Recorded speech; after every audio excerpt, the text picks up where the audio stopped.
C'est bien, donc 1 Pierre chapitre 5, puis on lit à partir du verset 1. Voici les exhortations que j'adresse aux anciens qui sont parmi vous. Moi, ancien comme eux, témoin des souffrances de Christ et participant de la gloire qui doit être manifestée. Paissez le troupeau de Dieu qui est sous votre garde, non par contrainte, mais volontairement, selon Dieu, non pour un gain sordide, mais avec dévouement. Non comme dominant sur ceux qui vous sont échus en partage, mais en étant les modèles du troupeau. Et lorsque le souverain pasteur paraîtra, vous obtiendrez la couronne incorruptible de la gloire.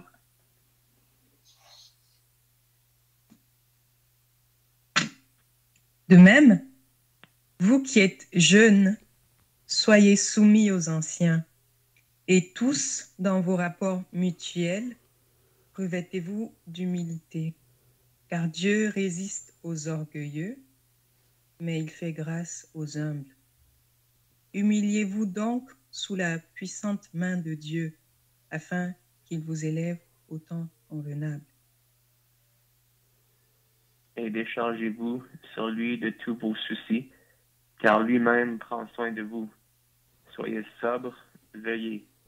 Votre adversaire, le diable, rôde comme un lion rugissant, cherchant qui il dévorera. Résistez-lui avec une foi ferme, sachant que les mêmes souffrances sont imposées à vos frères dans le monde. Le Dieu de toute grâce, qui vous a appelés en Jésus-Christ à sa gloire éternelle, après que vous aurez souffert un peu de temps, vous perfectionnera lui-même, vous affermira, vous fortifiera, vous rendra inébranlable. À lui soit la puissance au siècle et des siècles. Amen.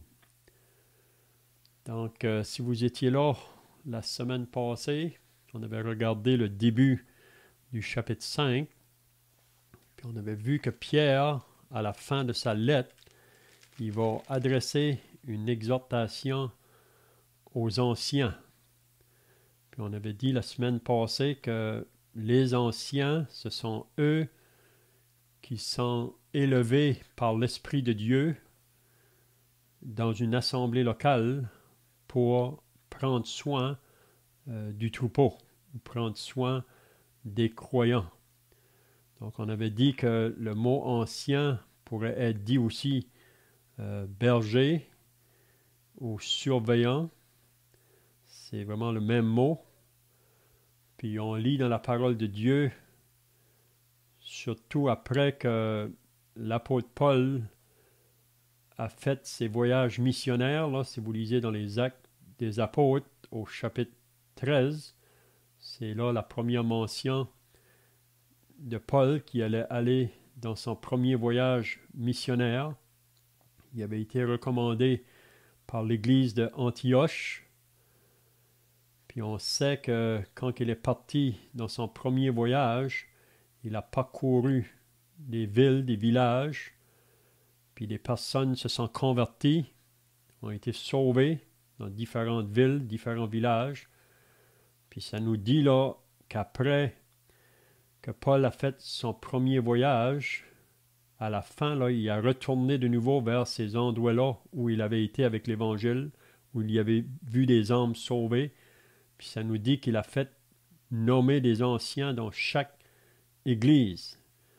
Donc, c'est-à-dire que chaque assemblée,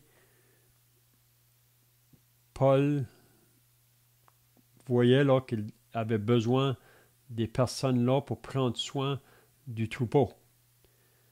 Donc, il y a plusieurs endroits dans la parole que nous pourrions lire concernant les anciens, puis même qu'est-ce que ça comprend, le travail des anciens. On avait regardé ça un peu la semaine passée, là, dans 1 Timothée chapitre 3, même dans Tite au chapitre 1. Mais ici, on voyait que Pierre, à la fin de sa lettre, là, ici, il veut exhorter les anciens qui sont dans les assemblées à qui il écrit là. Puis on avait vu la semaine passée qu'il disait que lui-même était ancien comme eux. Il ne s'élève pas au-dessus des autres. Il se met au même niveau. Vous savez, aujourd'hui, dans les religions de ce monde, il y a des personnes qui veulent prendre des places élevées au-dessus du peuple. Ils se donnent souvent des titres, mais être un ancien, vraiment, c'est pas question d'un titre, c'est vraiment un travail.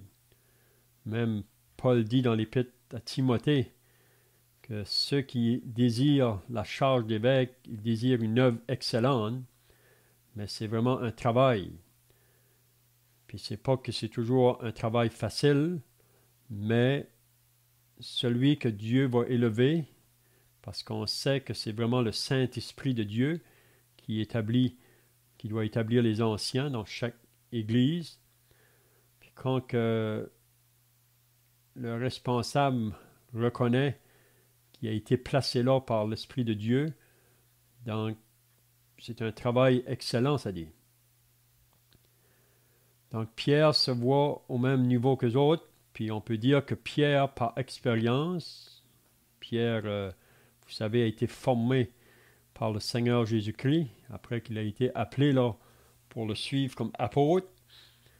Ici, il ne mentionne pas Pierre apôtre, mais il dit « moi ancien comme eux ». Donc on voit que Pierre a été utilisé par Dieu pour veiller sur le peuple de Dieu. Vous vous rappelez dans Jean 21, quand que Jésus a demandé à Pierre à 3 reprises, « Pierre, m'aimes-tu? » Mais tu sais que je t'aime, Seigneur. Jésus lui a dit pour la 2e fois, « Pierre, m'aimes-tu? » Oui. Paie mes brebis, paie mes agneaux. Donc le Seigneur voulait que Pierre soit donné pleinement là, que son amour pour le Seigneur doit être pleinement afin d'accomplir l'œuvre que le Seigneur va lui confier, de prendre soin des brebis ou des agneaux. Donc, une chose qu'il faut bien comprendre, que les brebis n'appartiennent pas aux anciens. Les brebis appartiennent au Seigneur, au souverain berger. Mais les anciens, ce sont eux que le Seigneur élève sur la terre pour prendre soin de ces troupeaux qui sont placés partout ici et là dans le monde, chaque assemblée locale.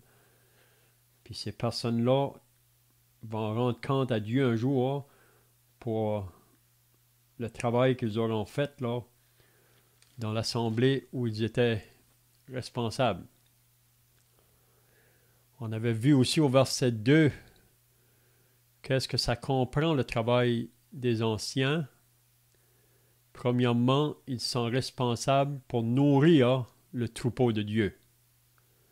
Et quand il dit « paissez le troupeau de Dieu qui est sous votre garde », donc la responsabilité des responsables dans une assemblée, c'est de trouver la nourriture pour nourrir le troupeau.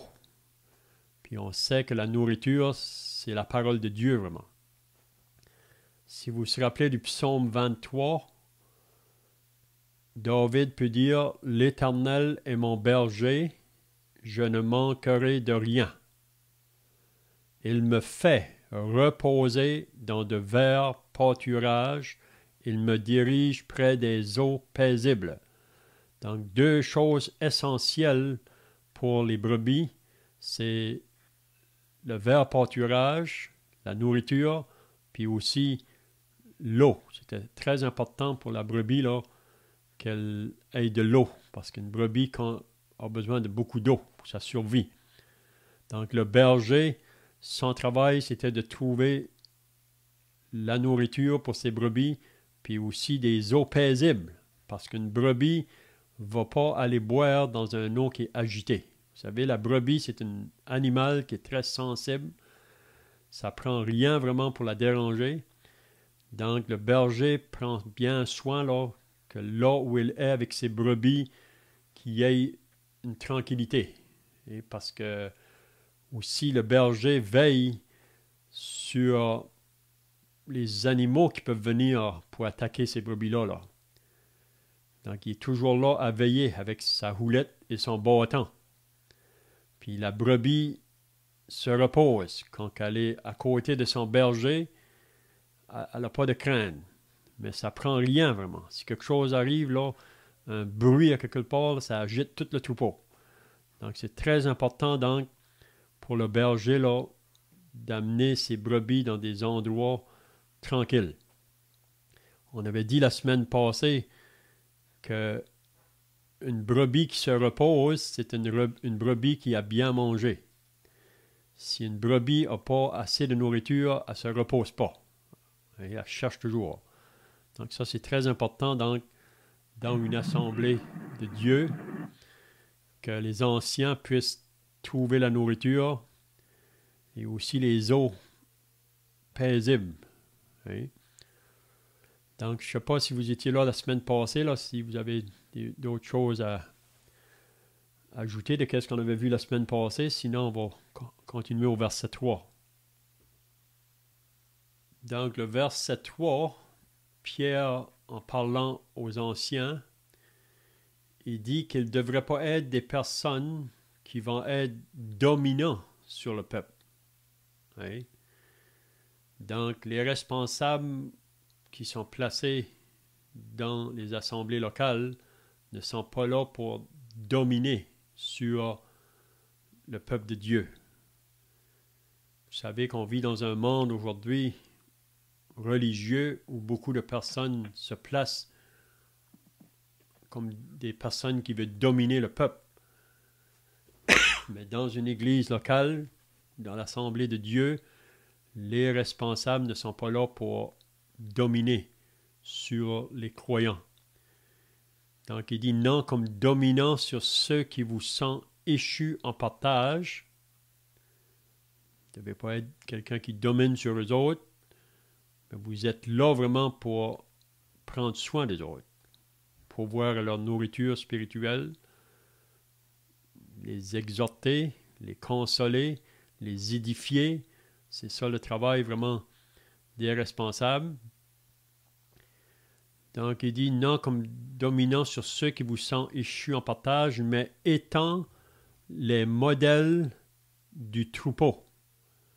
Donc, ici, les anciens ou les surveillants dans une assemblée locale devraient être un exemple pour le troupeau.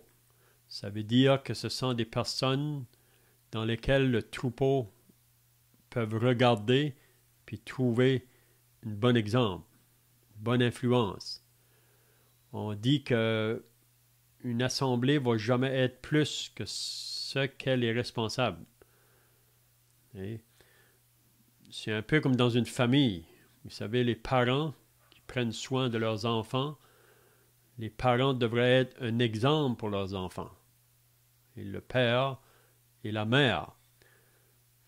Parce que les enfants surveillent les parents, puis l'influence que les parents ont sur eux, même, vous avez déjà entendu souvent, il ressemble à son père ou elle ressemble à sa mère, parce que les parents ont une influence sur leur enfant. On voit ça souvent. Donc c'est la même chose. Dans une assemblée, les chrétiens en général regardent les bergers ou les surveillants qui sont en avant. Donc c'est pour ça que c'est très important que le surveillant soit un exemple. Puis on avait vu dans 1 Timothée chapitre 3, là, les qualifications des responsables. Oui. Même ça nous disait qu'ils devraient être irréprochables. c'est pas que les responsables sont parfaits, qu'ils n'ont pas de manquement, mais ils devraient être caractérisés par une vie là, sobre, modérée. On voit ça dans les qualifications. Des personnes dans lesquelles on peut se confier, où on peut s'approcher pour avoir de l'information. C'est très important ça pour le travail du responsable. Donc, est-ce que vous avez des questions ici ou d'autres pensées à ajouter là? Il y avait une question qui avait été posée au sujet d'avoir plusieurs femmes. Et on voulait clarifier un peu la chose. Ce qu'on peut dire, peut-être, à la lumière de ce qui vient être lu ce matin, c'est que Pierre nous dit que l'ancien doit être non pas comme dominant, mais comme un modèle pour le troupeau ou du troupeau. Donc, quand il est demandé dans Timothée que l'ancien n'ait pas plusieurs femmes, c'est que ça ne serait pas un bon modèle. S'il avait plusieurs femmes, le message que ça l'envoie clairement, c'est que ce n'est pas la volonté de Dieu qu'un homme ait plusieurs femmes. Et ce message-là, encore une fois, on l'a mentionné, je pense, la dernière fois, il vient même du tout commencement dans la Genèse où Dieu a créé l'homme et la femme, pas l'homme et ses femmes. Et il a dit, l'homme s'attachera à sa femme comme étant une. Donc, encore une fois, on voit que Dieu a fait preuve, si on peut dire, d'une certaine tolérance au niveau de ces choses, mais l'homme s'est détourné de la voie que Dieu avait tracée. Et d'une certaine façon, Dieu met une limitation et il demande que l'ancien soit époux d'une seule femme et qu'il soit donc ainsi. C'est pas la seule chose, mais c'est une des choses par laquelle l'ancien se doit d'être aussi un modèle pour le troupeau, donner la direction, l'exemple.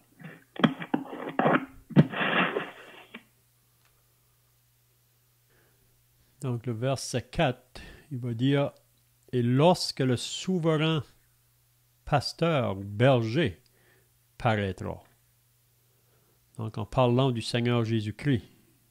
Donc c'est comme j'ai dit tout à l'heure, les croyants ne sont pas les brebis des responsables. Ils prennent soin des brebis, mais les brebis appartiennent au Seigneur. Donc, lorsque le souverain pasteur ou le Seigneur Jésus paraîtra, et celui qui est le bon berger, qui est le souverain, il dit, vous obtiendrez la couronne incorruptible de la gloire. Donc, ici, en parlant aux anciens, il leur promet que quand Jésus va venir, quand le souverain berger va venir, il va récompenser les responsables, les anciens qui auront dévoué leur temps pour prendre soin du troupeau là. Il mentionne ici qu'ils auront une couronne. On sait qu'au tribunal de Christ, il y a plusieurs couronnes qui vont être données. Donc, les responsables, un jour, auront à rendre compte au Seigneur comment qu'ils ont veillé sur le troupeau. Vous savez, il y a des passages qu'on pourrait lire dans l'Ancien Testament, peut-être ça pourrait nous aider là. On va aller voir dans Jérémie au chapitre 23, je pense. Si vous voulez tourner dans Jérémie 23, on pourrait lire quelques versets là qui pourraient nous aider à comprendre ce que les bergers ne devraient pas faire. Parce qu'on sait que dans l'Ancien Testament, dans le peuple d'Israël, Dieu avait aussi établi des bergers. Mais on sait qu'ils ont pris un chemin contraire vraiment à ce que Dieu voulait pour eux envers les brebis. Donc on va juste lire quelques passages. Jérémie 23, je commence la lecture, puis vous allez suivre. On peut lire une partie du chapitre, je pense. Malheur au pasteur. Donc, c'est pas trop une bonne parole ici, parce qu'il dit un malheur sur les bergers qui détruisent et dispersent le troupeau de mon pâturage, dit l'Éternel. C'est pourquoi ainsi parle l'Éternel, le Dieu d'Israël, sur les pasteurs qui pèsent mon peuple. Vous avez dispersé mes brebis, vous les avez chassées, vous n'en avez pas pris soin. Voici, je vous châtierai à cause de la méchanceté de vos actions, dit l'Éternel. Et je rassemblerai le reste de mes brebis de tous les pays où je les ai chassées. Je les ramènerai dans leur pâturage. Elles seront fécondes et multiplieront. J'établirai sur elles des pasteurs qui les pâteront. Elles n'auront plus de crainte, plus de terreur. Il n'en manquera aucune, dit l'Éternel. Voici, les jours viennent, dit l'Éternel, où je susciterai à David un germe juste. Il régnera en roi et prospérera. Il pratiquera la justice et l'équité dans le pays. En son temps, Juda sera sauvé. Israël aura la sécurité dans sa demeure. Et voici le nom dont on l'appellera, l'Éternel, notre justice. Amen. On pourrait lire aussi dans Ézéchiel 34. Ézéchiel 34.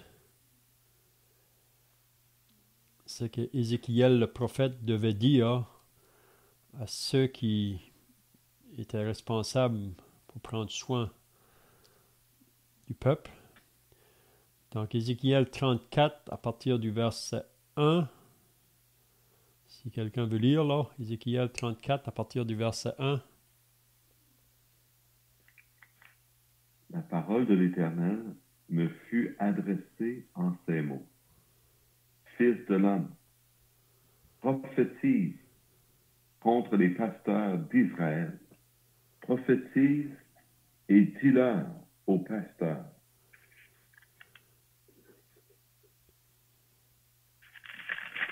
Ainsi parle le Seigneur l'Éternel. Malheur aux pasteurs d'Israël qui se pèsent eux-mêmes. Les pasteurs ne devaient-ils pas paître le troupeau?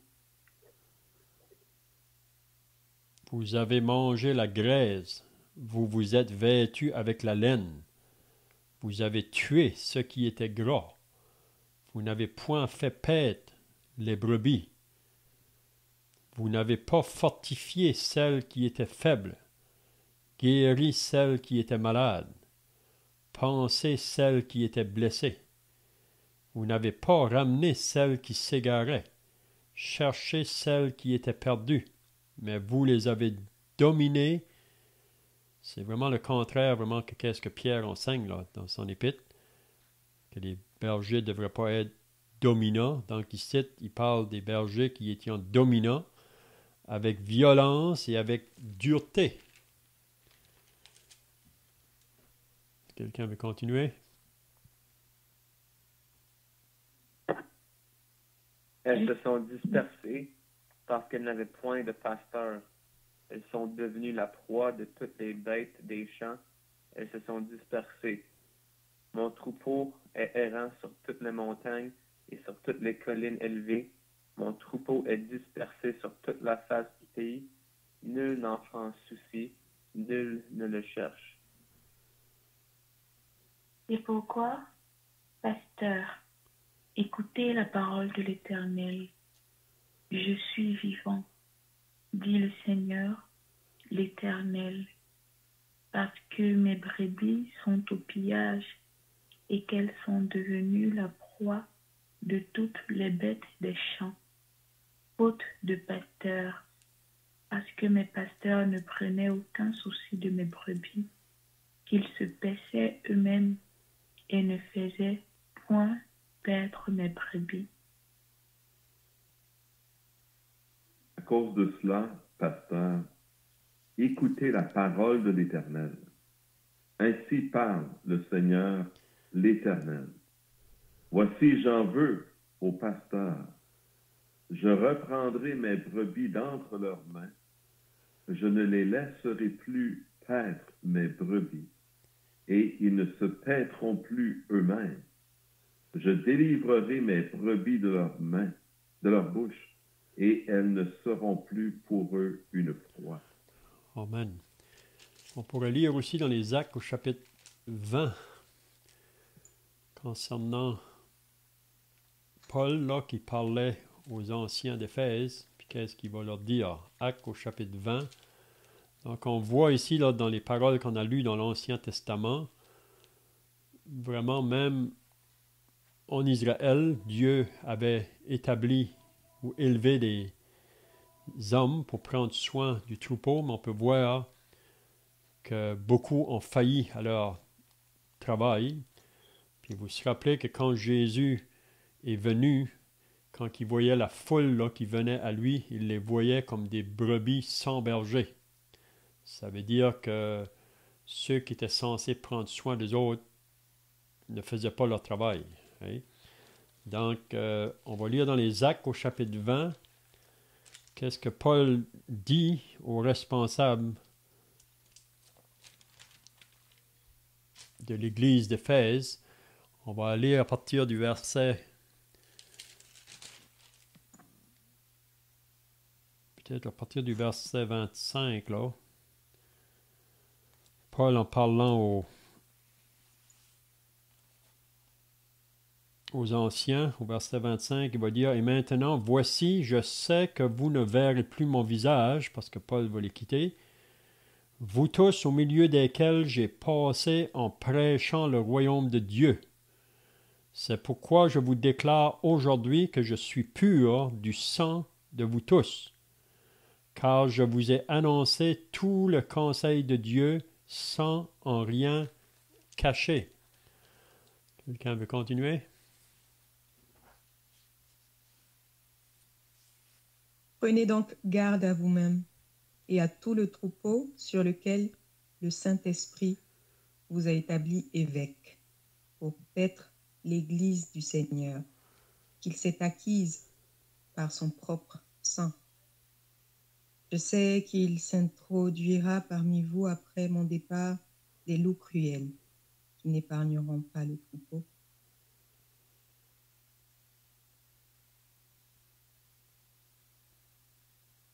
Et qui s'élèvera au milieu de vous des hommes qui enseigneront des choses pernicieuses pour entraîner les disciples après eux.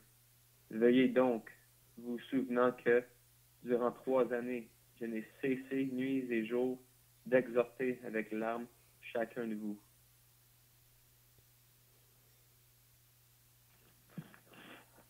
Et maintenant, je vous recommande à Dieu et à la parole de sa grâce, à celui qui peut édifier et donner l'héritage avec tous les sanctifiés. Je n'ai désiré ni argent ni or, ni les vêtements de personne. Maintenant, on va arrêter là. C'est juste pour dire ici que Paul, en parlant aux anciens d'Éphèse, il leur disait, premièrement, on sait qu'ils ont été établis par le Saint-Esprit de Dieu. Et c'est ça qu'on lit là, juste avant, je pense, au verset 20, non, au verset 17, il dit « Cependant, de Milet, Paul envoya chercher à Éphèse les anciens de l'Église. Lorsqu'ils furent arrivés vers lui, il leur dit, » là, il parle un peu, là, je cherchais le verset qui dit que vous avez été établis par l'Esprit, là. Ok, c'est ça le verset 28 qu'on vient de lire. « Prenez donc garde à vous-même et à tout le troupeau sur lequel le Saint-Esprit vous a établi, évêque. » Donc ici, qu'est-ce que Paul dit aux anciens d'Éphèse? Que premièrement, les anciens devraient prendre soin d'eux-mêmes. Et c'est ça qu'il dit au verset 28. « Prenez donc garde à vous-même, premièrement, et à tout le troupeau sur lequel le Saint-Esprit vous a établi évêque. » Donc, comme on disait tout à l'heure dans 1 Pierre, les anciens ou les surveillants sont appelés à être des exemples pour le troupeau. Donc, c'est pour ça qu'on est appelé à veiller premièrement sur nous-mêmes, à prendre soin premièrement de nous-mêmes. C'est surtout en ayant une bonne communion avec Dieu. Le responsable devrait chercher toujours à avoir une bonne communion avec Dieu dans la lecture de la parole, dans la prière, parce que c'est toujours en vue là, même que Dieu va pourvoir aux anciens pour pouvoir nourrir le troupeau. Donc c'est pour ça que c'est important que le responsable mette du temps dans la lecture de la parole, parce que c'est là la nourriture pour les brebis. Mais c'est une chose, premièrement, il doit veiller sur lui-même.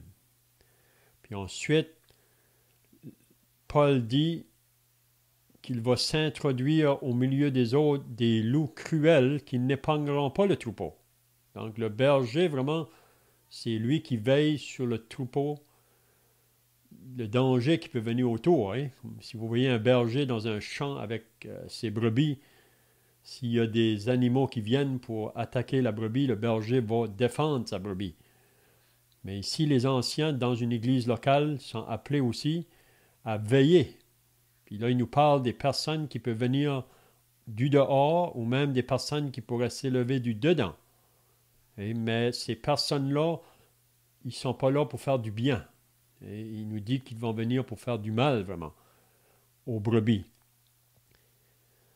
Donc, veillez donc, vous souvenant que durant 3 années, je n'ai cessé. Donc, on voit que Paul lui-même, on pourrait dire que Paul lui-même était aussi un surveillant pour les brebis. Après que lui-même allait de place en place pour amener l'Évangile, là, comme l'évangéliste, si on peut dire, mais aussi il était un berger pour les personnes qui voyaient sauver par la suite, là. Donc, je voulais juste amener ces points-là parce que, comme qu'on a lu dans l'Ancien Testament à l'heure, les bergers qui ont été établis sur Israël ont failli à leur tâche. Puis il y a aussi le danger pour nous qui sommes associés au peuple de Dieu aujourd'hui, qui est l'Église. Ceux qui sont responsables pourraient aussi faillir et manquer. Mais on sait que ceux qui vont un jour, ceux qui vont manquer, ils vont voir rendre compte au Seigneur un jour, quand on sera au tribunal de Christ. Donc, je ne sais pas si vous avez d'autres choses à ajouter ici, là. Peut-être on pourrait regarder le verset 5, on pourrait terminer là pour aujourd'hui, là. Le verset 5, il va dire maintenant, donc Pierre s'adresse aux anciens au début du chapitre, les exhorte. Puis là maintenant, il va parler aux jeunes gens, ou on pourrait dire aux brebis en général. Qu'est-ce qu'il leur dit? De même, vous qui êtes jeunes, soyez soumis aux anciens. Et tous dans vos rapports mutuels, revêtez-vous d'humilité, car Dieu résiste aux orgueilleux, mais il fait grâce aux humbles. Humiliez-vous donc sous la puissante main de Dieu, afin qu'il vous élève au temps convenable. Donc, qu'est-ce que Pierre veut dire au verset 5, quand il dit « De même, vous qui êtes jeunes, soyez soumis aux anciens. » Donc, qu'est-ce que Pierre veut enseigner ici? Qu'est-ce que ça veut dire d'être soumis aux anciens?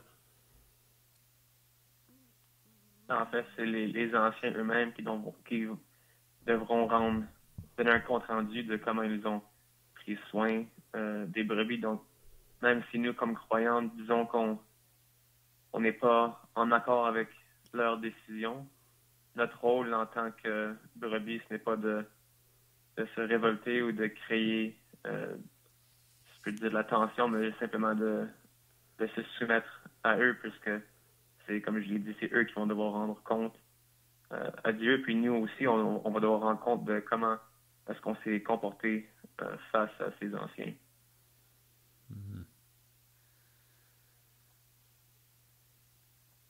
En fait, comment l'ancien peut-il diriger? Dans le monde, la chose se passe avec violence. Ceux qui sont en autorité usent de force pour imposer la loi, la direction ou quoi que ce soit. C'est pas nécessairement mal dans le sens que Dieu a établi l'ordre et Dieu veut qu'il y ait de l'ordre.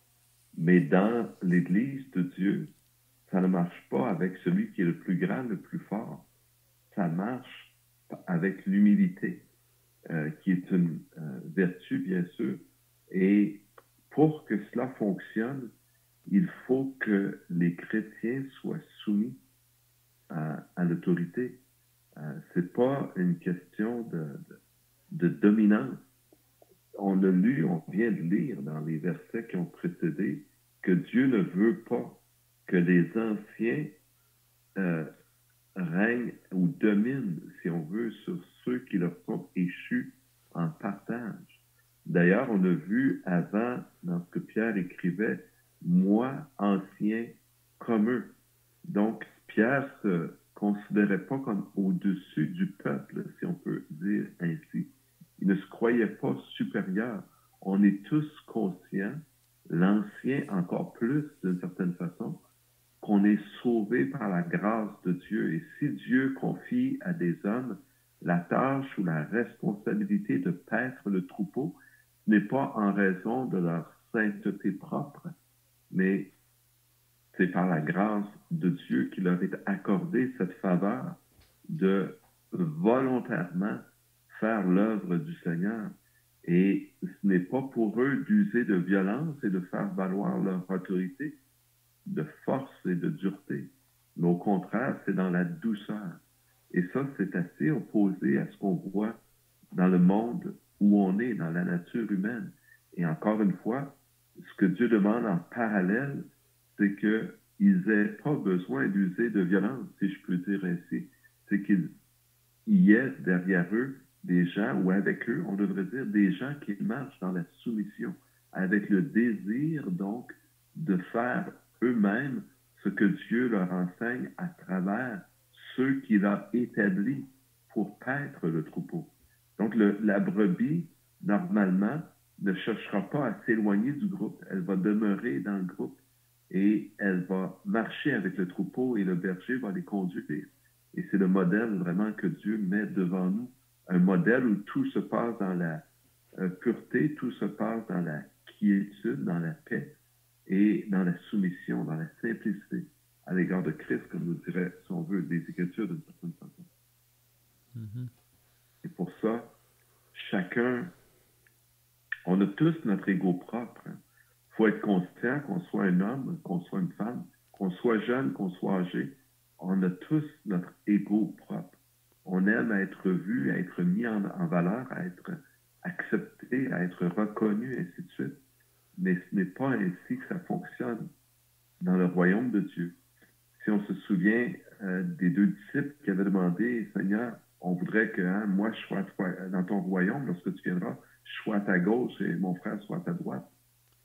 Et le Seigneur Jésus les a comme repris, tu sais, en voulant dire, c'est pas ainsi que ça fonctionne dans le royaume. Ça sera donné à qui? À celui à qui mon Père le donnera. Et la tendance, les disciples se chicanaient entre eux, savoir lequel était le plus grand parmi eux.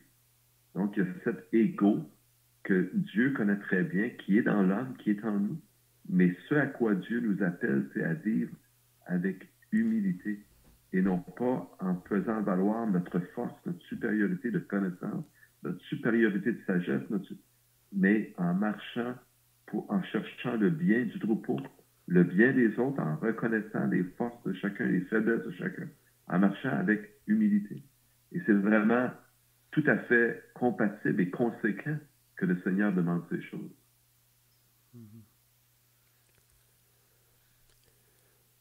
Donc aussi, concernant la soumission, vous savez que Pierre nous parle de 4 formes de soumission dans sa lettre. On avait vu, premièrement, c'était la soumission aux autorités. Ensuite, l'esclave soumis à son maître. Le chapitre 3, on avait vu la femme qui doit se soumettre à son mari. Donc ici, il nous parle des croyants en général qui doivent se soumettre aux anciens. Mais on avait dit aussi que c'est très bien de comprendre que la soumission, c'est toujours aussi longtemps que à ceux qu'on doit être soumis, là, nous demande pas de faire des choses qui est contraires à la parole de Dieu. Oui. Parce que soit la femme au foyer, elle doit se soumettre à son mari, mais si le mari lui demande de faire des choses contraires à la parole de Dieu, elle ne devrait pas se soumettre. Vous comprenez? C'est la même chose dans les Actes des Apôtres, quand on a voulu, les autorités ont menacé les apôtres, puis on ne voulait pas qu'ils parlent au nom de Jésus. Mais Pierre a dit, jugez-en vous-même s'il faut obéir à Dieu plutôt qu'aux hommes. Nous, on va obéir à Dieu. Donc la soumission, c'est toujours aussi longtemps qu'on ne nous demande pas de faire des choses qui est contraire à la parole de Dieu. Donc ici, mais en toute autre chose, quand il y a des décisions à prendre, là où on doit se soumettre aux autorités, là, quand que ça ne va pas à l'encontre de la parole, on doit se soumettre. Puis ça, pour le faire, comme qui vient d'être dit, là, ça prend vraiment un esprit d'humilité, parce que naturellement, on n'a pas ça en nous. Vous savez, naturellement, même si vous regardez dans le monde aujourd'hui, on ne veut pas avoir aucune forme de soumission. Pour beaucoup de monde, la soumission, c'est comme de l'esclavage. Ça, c'est faux, vraiment. Donc, je vois que le temps est passé, là. Peut-être qu'on pourra continuer sur le sujet la semaine prochaine, mais on va arrêter pour ce matin. Donc, pour terminer, un frère peut finir par la prière, puis ensuite, on peut chanter un cantique